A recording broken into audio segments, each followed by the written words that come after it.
नमस्कार दोस्तों, आप कैसे हो? आई होप आप अच्छे होंगे। तो आज मैं यूट्यूब चैनल पर प्रियंक बिंसा में आपका हार्दिक स्वागत करता हूँ। इसके साथ आज बुद्ध पूर्णिमा है, आप सबको पता होगा। तो बुद्ध पूर्णिमा के बारे में थोड़ी बहुत आपको मैं जानकारी दूँगा। तो भगवान बुद्ध एक नेपाल के राजवी परिवार से थे। नेपाल के एक राजवी परिवार से थे। उनका माताजी का नाम था महामाया। उनकी माताजी का नाम था महामाया और पिताजी का नाम था शुद्धोधन। और उन दोनों का एक ही संतान था, ये थे गौतम बुद्ध। तो उनका जन्म हुआ। जन्म होने के बाद थोड़े दिन बाद महामाया उनकी माताजी का देहांत हो गया। उसके बाद उनकी मासी जी जो महामाया थी, उनकी बहन, उसका नाम गौतमी था, उन्होंने उनको बड़ा किया। धीरे धीरे वो बड़े हुए और फिर बाद में उनका नाम बदल कर गौतम रख दिया। तो इस तरह उनका नाम गौतम पड़ा। बाकी शुरुआत में जब वो छोटे थे तो उनका नाम सिद्धार्थ था।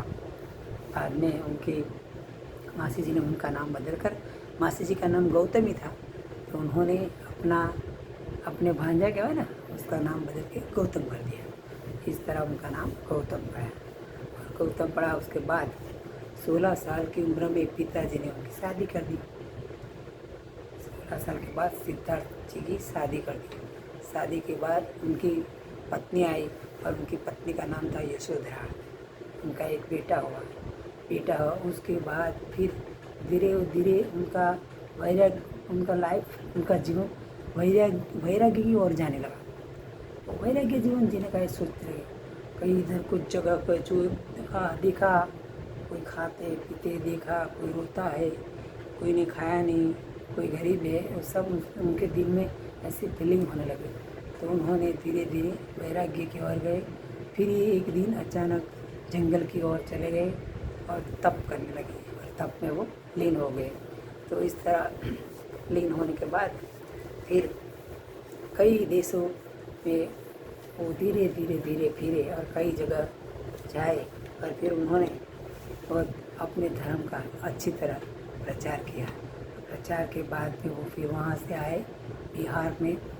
गया जगह है, बहुत ही गया बुक्स के, वहाँ जाने के वो बैठ के उसके पेड़ के नीचे बैठते हैं। उनको ज्ञान होता है, वहाँ से उनको ज्ञान की प्राप्ति होती है। वहाँ से धीरे धीरे हर दुनिया के कई देशों में एक बौद्ध धर्म फैला हुआ है और पूरा धर्म के फैलाव करने वाले हमारे गौतम बुद्ध महाराज हमारे भगवान हैं।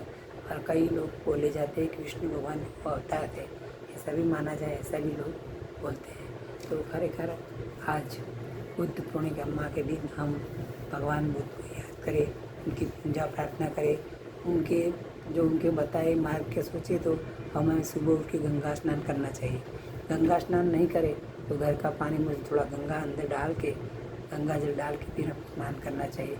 उसके बाद गरीबों को दान करना चाहिए। गरीबों को दान देने में छाता देते हैं कई लोग पीले वस्त्र देते हैं, कपड़े देते हैं, फिर चंपल देते हैं। ऐसे कुछ दान करना चाहिए और दान करना बहुत ज़रूरी। फल भी दे सकते हैं, बच्चे लोगों को फल भी दे सकते हैं। तो ऐसा सब करना चाहिए। दूसरी बात करें तो जब जो भगवान की हम तुलसी फूल लेके प्रार्थना पूजा करते हैं, उसी तरह साथ में भी हमें ये भगवान बुद्ध की प्रतिमा रख के उनकी भी हमें इस तरह पूजा करनी चाहिए, प्रार्थना करनी चाहिए और अपना धर्म का, अपने इष्ट का पालन, देव का स्मरण करके पालन करना चाहिए। ये बहुत ज़रूरी है, हमें करना चाहिए। तो मैं आपको एक बताऊंगा, इसकी महान हस्ती को हम याद करें तो ज़रूर हमें बहुत फ़ायदा होगा। हमारी संस्कृति है, हमें ऐसे महान लोगों को याद करें और अपने जीवन में ज़रूर इनके जीवन में जो हुआ उसका हमें बोध लें और उसके टाइप में जीने की कोशिश करें। तो इसके साथ ही आज मैं मेरा प्रोग्राम समाप्त करता हूँ। तो गौतम बुद्ध जी महाराज स्वामी भगवान के बारे में मैंने जो कुछ बताया आपको कैसा लगा, मेरे ब्लॉग को लाइक करो, शेयर करो, सब्सक्राइब करो, बेल आइकन की घंटी दबाओ ताकि आपको नोटिफिकेशन मिलता रहे। इसके साथ मिलते अगले ब्लॉग में। जय भारत, जय हिंद, जय गुजरात, बाय बाय।